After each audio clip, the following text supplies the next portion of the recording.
Allora, eccoci qua, tornati in studio, ultima parte di TV7 Match, questa puntata che questa sera dedichiamo, quest'ultima parte, hermano, torniamo sulla questione della sanità, del nuovo ospedale e parleremo anche dei vaccini. Parliamo dei vaccini perché naturalmente non finisce qua, ci sono tutte le varianti che comportano una revisione di quello che è l'attenzione nei confronti di questo virus. E poi invece parleremo dell'ospedale di Padova, perché l'ospedale di Padova è fondamentale, ma anche alla luce di questa pandemia forse si può rivedere anche una struttura diciamo più flessibile, come poi ci spiegheranno gli ospiti, in maniera tale che in questi casi, qualora ci fossero altre pandemie o altre patologie, l'evoluzione della medicina è molto veloce, la struttura si possa adattare di volta in volta e quindi parliamo con i nostri ospiti, certo. Li presento per gli ospiti e saluto il professor Stefano Merigliano. Buonasera professore. Buonasera. E grazie di essere qua nei nostri studi, è preside della scuola di medicina dell'Università di Padova. Grazie per la sua presenza qua. In studio abbiamo anche il professor Umberto Cillo. Buonasera professore. Buonasera, e grazie anche a lei. Lei è direttore e responsabile della chirurgia epatobiliare e del centro trapianti di fegato dell'Università di Padova. E saluto in collegamento la dottoressa Lorena Gottardello. Buonasera dottoressa Gottardello. Buonasera a tutti voi. Buonasera, buonasera. Ecco, ricordiamo del servizio di igiene e sanità pubblica dell'USL 6 Euganea. E allora partiamo proprio parlando dei vaccini, perché è da pochi giorni che è iniziata la campagna vaccinale, ne parliamo e vi proponiamo questo breve servizio del collega Emiliano Schincaglia. Proseguono nel Padovano le vaccinazioni per i nati nel 1941. Presso il padiglione 6 del Polo Fieristico di Padova, molti anziani si sono dati appuntamento su invito dell'USL 6 Euganea per l'attesa iniezione. L'adesione è sempre molto alta, siamo insomma verso il 90% e non abbiamo avuto nessun problema, nessuno ha avuto reazioni particolari. Emozione insieme a speranza è quanto si legge sui volti di queste persone. Il vaccino della Pfizer è visto come importante arma di difesa per scongiurare maggiormente il rischio di contrarre la malattia. Avendo patologie, essendo comunque persone fragili, se prendono il Covid potrebbero avere una forma più grave e quindi sono contenti di venire a vaccinarsi così possono essere protetti. Coprire soprattutto le persone più fragili, che sono gli anziani, le persone con patologie e le persone che lavorano nei servizi essenziali, quindi appunto i medici e anche gli insegnanti e forze di polizia, eccetera. Agli anziani facciamo il vaccino Pfizer o il vaccino Moderna, che sono i due vaccini mRNA, quelli appunto per le persone con patologie fragili. Opinioni concordi sull'organizzazione, molto apprezzata dagli utenti, facilmente si trova parcheggio e il personale gentile e disponibile. Tutto regolare, tutto, guarda, dal posteggio, tutto. Ma fa male? Un pochino, sì, mi brucia, più la paura che altro. Ecco, allora questo è il servizio appunto dal centro di vaccinazione qui di Padova. Allora, dottoressa, iniziamo con lei, dottoressa Gottardello. Allora, le operazioni stanno procedendo regolarmente. Quante persone si riescono a vaccinare al giorno? Con la fiera riusciamo a vaccinare 700-800 persone al giorno, però contemporaneamente abbiamo anche altre sedi nel territorio, nell'Alta Padovana, come Cittadella o Loreggia, e a Monselice Este, per cui arriviamo anche a 1000-1500 persone al giorno, di cittadini intendo dire, perché poi continuiamo anche la vaccinazione degli operatori sanitari nelle nostre sedi vaccinali dei distretti. Certo, ecco, i cittadini vengono invitati alla vaccinazione. La risposta qual è? Abbiamo sentito in parte nell'intervista. Noi abbiamo già invitato tutti i nati del 1941 e abbiamo già concluso la vaccinazione dei nati del 41, almeno la prima dose, e abbiamo già un'adesione dell'88%, tenendo conto che un 5% ovviamente non può recarsi o perché è nelle case di riposo o perché è allettato, e quindi siamo intorno all'88% della coorte che abbiamo già concluso di chiamare. In questi giorni stiamo iniziando la vaccinazione dei nati nel 40 e a partire dall'8 di marzo vaccineremo anche i nati nel 1939. L'adesione è molto buona. Questo negli anziani, però abbiamo cominciato anche l'adesione, anche la vaccinazione con il personale delle scuole, e anche lì abbiamo trovato veramente una richiesta importante di adesione, di richiesta di fare le vaccinazioni, di richiesta di informazioni. Adesso piano piano stiamo procedendo con la prenotazione della vaccinazione di tutto il personale della scuola. Ecco, effetti collaterali, diciamo, abbiamo sentito una signora che aveva un po' di timore. Fino adesso, guarda, abbiamo vaccinato, la maggior parte delle vaccinazioni sono state negli operatori sanitari e anche negli anziani col Pfizer. Non abbiamo avuto importanti effetti collaterali. Abbiamo sì avuto degli effetti collaterali che però sono quelli attesi, che sono descritti in scheda tecnica e che qualsiasi persona può leggere. La classica reazione è il dolore al braccio, ovviamente il braccio è un'iniezione intramuscolare, per cui per un paio di giorni si ha un po' di dolore, un po' di gonfiore, rossore, ma anche quello nel giro di un paio di giorni passa. Poi abbiamo visto un po' di febbre, malessere, stanchezza, anche quella un giorno o due poi passa senza fare niente. Altre reazioni più gravi, nel senso che per reazioni gravi intendiamo per esempio la febbre a 39, non abbiamo visto, qualcuno è vero l'abbiamo visto, però anche quello con la classica tachipirina sono passate.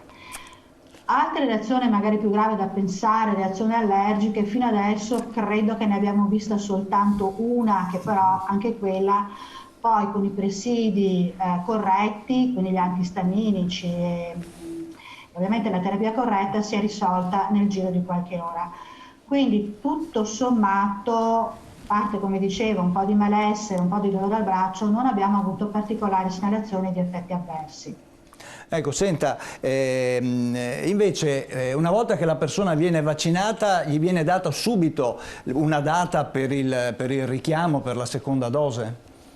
Sì, viene dato intanto subito un certificato di vaccinazione, per cui la persona ha subito la documentazione del fatto che, siccome stiamo parlando anche di passaporto anche in questi giorni, noi subito rilasciamo un certificato di vaccinazione in maniera tale che se succede un effetto avverso e magari deve andare in pronto soccorso oppure deve fare qualche terapia o lo deve mostrare al suo medico di medicina generale, ha già la documentazione che ha fatto la prima dose di vaccino.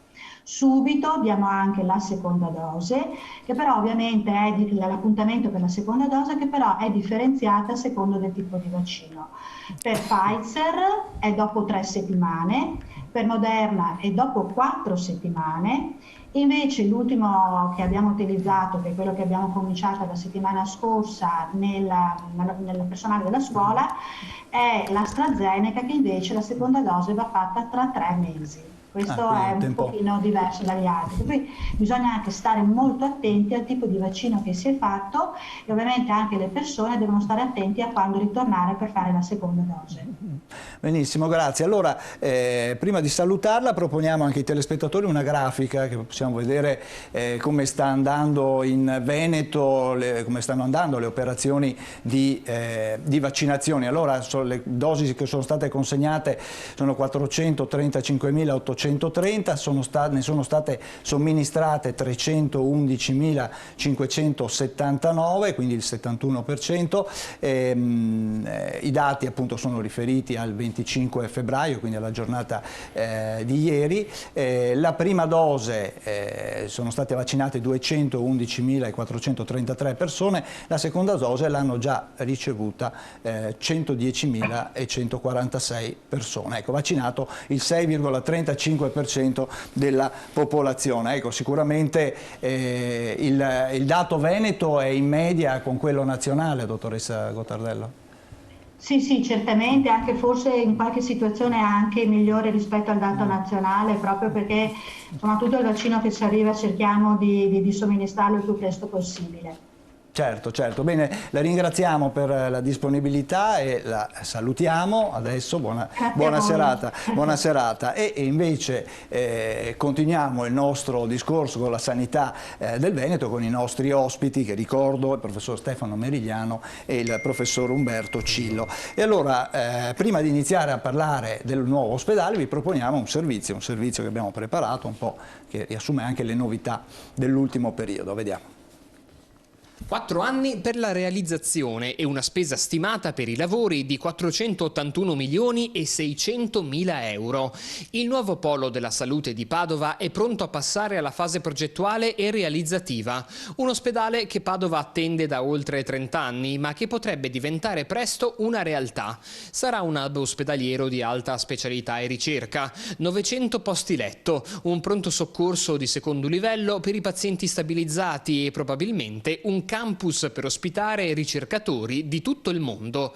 Il progetto prevede anche la riqualificazione dell'attuale ospedale cittadino, il polo di Via Giustiniani, che diventerà l'ospedale di base con un pronto soccorso generalista, 719 letti, più 50 di ospedale di comunità e altri 140 dell'Istituto Oncologico Veneto, che qui si trasferirà, come l'attuale ospedale Sant'Antonio, per un totale di circa altri 900 posti letto.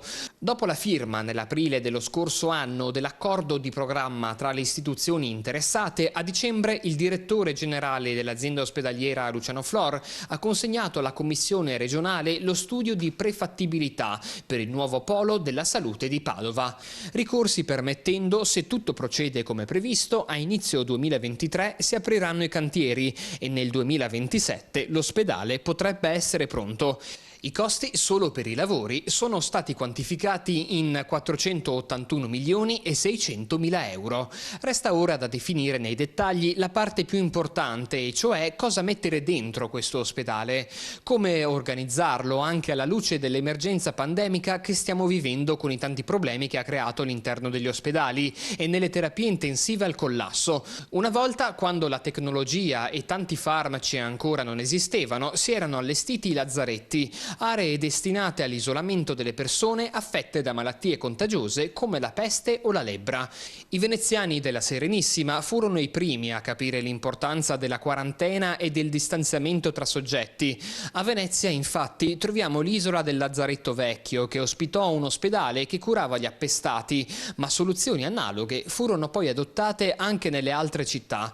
Oggi, nel momento in cui si deve decidere come organizzare la sanità del futuro, bisognerà riuscire a coniugare didattica, ricerca scientifica e innovazione, senza dimenticare le esperienze del passato, per affrontare le nuove sfide della medicina.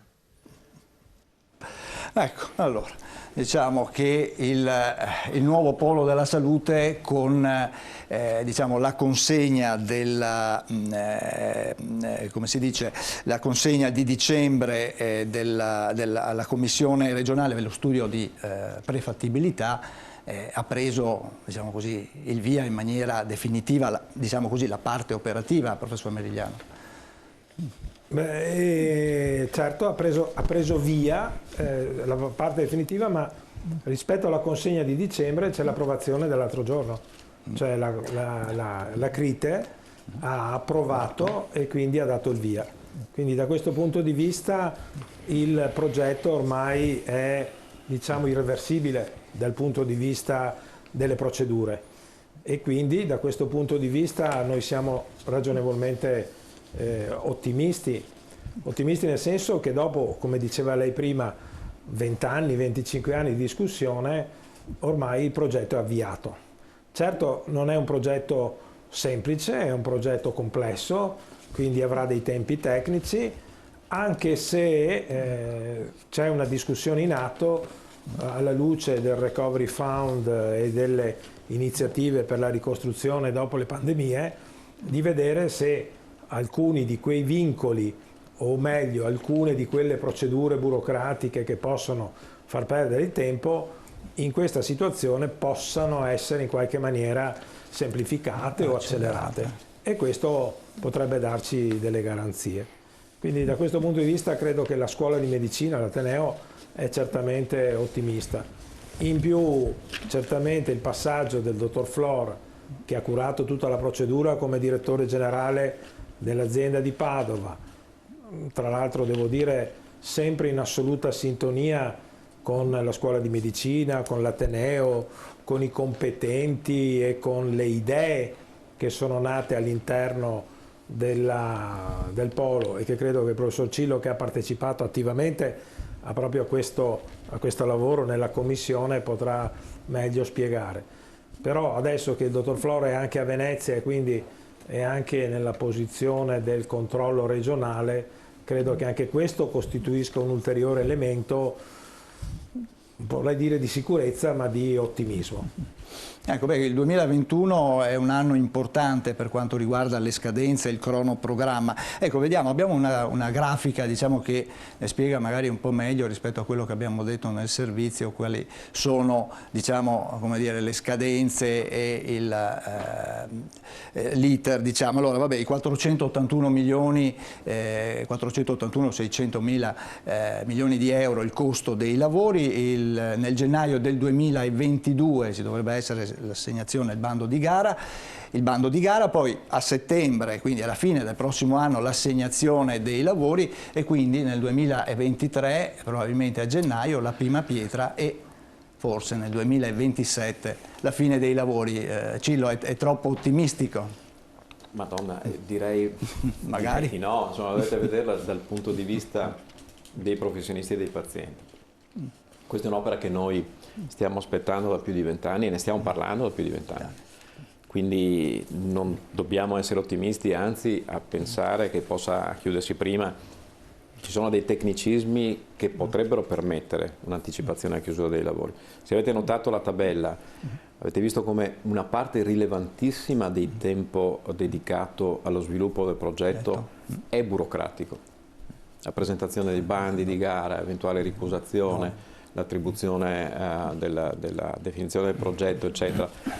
Si comincerà a lavorare dal 2023 quelle facilitazioni che noi tutti sogniamo, no? Con l'esperienza del ponte piano, tanto per dare un'idea, no? L'ex ponte Morandi. Quello potrebbe essere una strada da percorrere. Si è visto come alcuni passaggi in certe situazioni emergenziali, e questa è una situazione emergenziale, questa che stiamo affrontando oggi, perché ormai la sanità e lo scenario sanitario è cambiato radicalmente con la pandemia Covid, e sarà cambiato anche nel futuro, anche quando la pandemia sarà risolta, quindi rimane un'emergenza di riorganizzazione della sanità alla luce di quello che è accaduto, proprio per prevenire altri eventi e per saperli affrontare meglio in futuro. Quindi tutti gli elementi dell'urgenza ci sono, sarebbe bello poter agganciare le stesse metodologie burocratico-amministrative che hanno permesso agli appalti di essere velocizzati e di poter iniziare subito i lavori. Si potrebbe anticipare per esempio di 1 o 2 anni la realizzazione. Per noi è importante. Lei pensi, dal mio punto di vista, io ho 12 anni prima di andare in pensione e non vedo l'ora che questa realtà sia sul campo per poterla vivere, perché è tanto che la desideriamo dal punto di vista funzionale. Ecco, l'esperienza pandemica, che cosa vi ha insegnato? Quindi anche, diciamo, nell'ottica di, come dire, organizzare questo nuovo polo della salute. Che cosa cambia? Ma lì, allora, è evidente che la pandemia Covid ha cambiato le nostre vite, era una cosa che non ci aspettavamo con questa portata, con questo impatto, credo che sia molto chiaro per tutti, però nel primissimo documento, se andate a vedere i documenti che noi abbiamo creato insieme, tutti insieme, con l'università, col comune, con il ruolo della regione importante e degli stakeholders dell'azienda ospedaliera, ancora in tempi non sospetti, parlo di settembre del 2019, avevamo già immaginato che l'ospedale dovesse essere organizzato per diversi livelli di protezione infettivologica. Avevamo già intuito, non immaginavamo sarebbe stato questo l'impatto evidentemente, ma che è fondamentale nelle nostre realtà ripensare l'ospedale dando delle stratificazioni secondo il rischio infettivo. Oggi la gente non lo sa, ma è da tanti anni che viviamo un'emergenza di batteri multiresistenti. L'eccesso di utilizzo di antibiotici ha portato a sviluppare delle forme di batteri che non sono curabili con i classici antibiotici. Quindi è da tanti anni che, soprattutto negli ambienti di altissima specializzazione, noi pensiamo a stratificare i livelli di rischio infettivologico, quindi i percorsi dedicati a pazienti con alto rischio infettivo e no. Quindi nelle nostre teste e nelle teste anche di chi ha completato la progettazione in questa fase molto preliminare, questi concetti erano già presenti. Poi il Covid ha semplicemente portato a galla e reso prominente questa necessità di creare un ospedale che abbia percorsi dedicati, che abbia strutture dedicate, poi ne parleremo diffusamente, una modularità, una flessibilità che permetta di a fisarmonica espandere, cambiare, quasi rendere l'ospedale plastico in tempi rapidissimi, e tanto più saremo in grado di rendere questa struttura plastica e flessibile, tanto maggiormente e con facilità affronteremo cose che non sapremo, che non sappiamo oggi che potranno accadere, non sappiamo che tipo di infezioni dovremo affrontare domani. Certo, professor Verigliano, ecco, questo è un aspetto che forse prima della pandemia si considerava, ma fino a un certo punto. Oggi invece bisogna considerarlo a tutti gli effetti, cioè, e lo vediamo anche, come dire, in questi giorni con le varianti del virus, cioè ci ritroviamo a dover affrontare probabilmente delle situazioni che fino a qualche anno fa erano forse non pensabili. Ma devo dire che per gli esperti di sanità il ripensare un ospedale in maniera diversa come l'abbiamo sempre pensato era un dibattito molto vivo. Per esempio ormai è un'acquisizione molto ben presente il concetto di costruire un ospedale per gruppi di cure che siano omogenei tra di loro. Cioè livelli, i pazienti meno urgenti in una zona, i pazienti meno gravi in un'altra, i pazienti che richiedono una maggiore intensità di cure accorpati.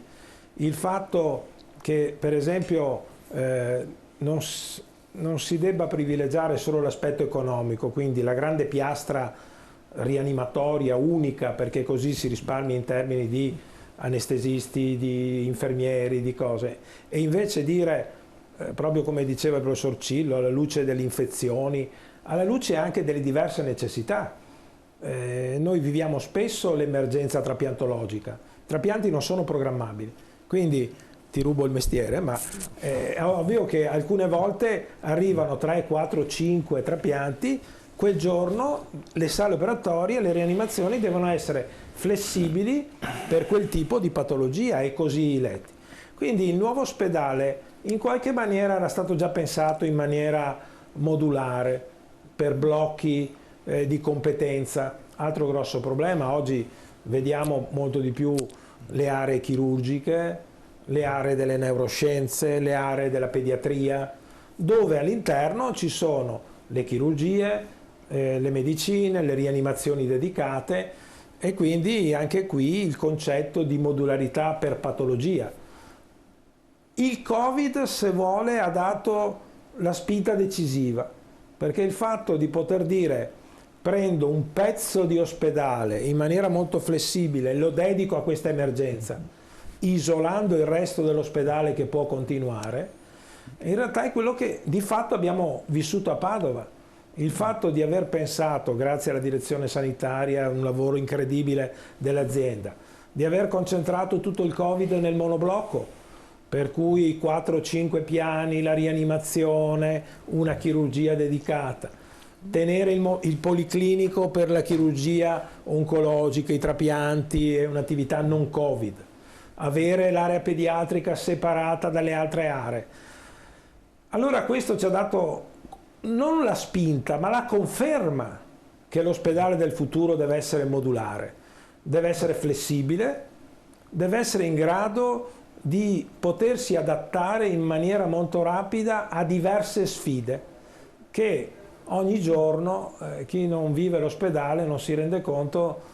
Ci sono quei bei cartelli, qui lavorano 9.000 persone, qui ogni giorno girano 4.000 pazienti, e questo ormai, il concetto di dire che tu hai la tua clinica, in realtà se oggi abbiamo bisogno di più pazienti ortopedici è giusto che ci sia lo spazio per quello, perché magari la traumatologia o una situazione particolare. Quindi diciamo questi concetti che erano già presenti, che erano già stati in qualche maniera inseriti nel concetto del nuovo polo, e il concetto poi del Covid, che ha proprio, se vuole, certificato e quindi reso indispensabile, tanto è vero che nei primi progetti un po' esecutivi è stato proprio pensato così, blocchi di sale operatorie, per carità, molto simili, quindi blocchi, quindi operazioni che vengono ripetute per risparmiare, per razionalizzare, ma ripetute per 2 o 3 volte, in modo che se c'è bisogno un blocco può essere dedicato. Oggi abbiamo il Covid, domani chissà cosa potrà venire, perché come si è detto all'inizio, quando costruisci un ospedale non dimentichiamoci che il nostro policlinico monoblocco è degli anni 60, quindi cos'ha? 40-50 anni, e lo terremo ancora per altri 10. Ecco, Quindi, professor Umberto Cillo, cosa si fa per l'antibiotico resistenza? Quale tipo di difesa, diciamo, dell'ambiente si può creare all'interno di un ospedale che è particolarmente sensibile a questo problema? Ma ha toccato un tasto dolentissimo che noi, ripeto, stiamo affrontando da tanti anni, soprattutto per esempio in area trapiantologica e nell'area della chirurgia di alta complessità. C'è una pressione all'utilizzo di antibiotici troppo alta. Ogni piccola febbre viene seguita dall'antibiotico. Questo crea le varianti, tanto per rimanere in tema di Covid, sono varianti batteriche non virali, perché sotto una pressione terapeutica la natura trova delle strategie per scappare. Per cui noi oggi per alcuni batteri siamo in era pre-penicillinica, come se fossimo tornati all'Ottocento. Non abbiamo farmaci, semplicemente i multiresistenti sono batteri contro i quali noi non possiamo fare nulla, se non creare una situazione di gestione del paziente nel miglior modo possibile, utilizzare delle sinergie di antibiotici in modo che più antibiotici insieme possano essere efficaci, e alla fine isolare i pazienti, isolarli completamente. Ecco perché quando è arrivato il Covid per noi non è cambiato nulla in un certo tipo di medicina di alta complessità, chirurgia di alta complessità, perché il processo di isolamento, di percorsi dedicati, di infermieri bravissimi, straordinari, in grado di cambiarsi 30 volte al giorno come si fa nel Covid, ogni volta che si entra in stanza, proprio per garantire questo isolamento, erano delle pratiche e sono delle pratiche che sono talmente, come dire, dentro la pratica quotidiana, che sono semplicemente state estese ai pazienti con Covid. E l'ospedale di Padova, lo diceva il professor Mediano, ha risposto fantasticamente, perché diciamoci la verità, la mortalità padovana nell'ospedale di Padova è stata bassissima in confronto del resto d'Italia, perché questi ragionamenti gestionali, proprio anche in virtù forse del progetto del nuovo ospedale, erano già nell'aria, si discuteva, si pensava come possiamo fare, come possiamo implementare questa alta complessità, questo numero importante di pazienti già isolati. Ci aveva già allenati ad una situazione del genere, oltre alla grande capacità, diciamocelo francamente, degli anestesisti padovani, sono fuori classe assoluti, e che quindi sono riusciti a tirare fuori delle persone che non avrebbero avuto speranze in altri contesti. Ecco, però credo che Padova abbia questa grande capacità di sistema, capacità di affrontare l'altissima complessità, e quindi è più facile per Padova rimodularla a secondo delle emergenze, in questo caso credo questo sia la chiave interpretativa del successo dell'ospedale di Padova. Ma c'è qualche meccanismo per igienizzare l'ambiente, qualcosa di più? Lavarsi le mani, sì, cambiarsi. No, certo. No, sembra una banalità, ma questo tema del lavaggio delle mani l'abbiamo sofferto proprio in virtù di questi tanti anni di pensiero sull'isolamento, perché nelle nostre stanze progettate negli anni 50 non ci sono i lavandini prima di entrare dal paziente. Certo. Banalità assoluta, ma la presenza del lavandino, come succedeva per gli ostetrici dell'Ottocento, fa la differenza dal punto di vista della diffusione delle infezioni. Oggi per carità c'è il dispenser, ci sono modi di compensare, però c'è anche una necessità di rinnovamento strutturale per questi motivi, perché l'isolamento lo si opera meglio quando strutturalmente, architettonicamente e funzionalmente le cose sono pensate in questa direzione. Ho capito.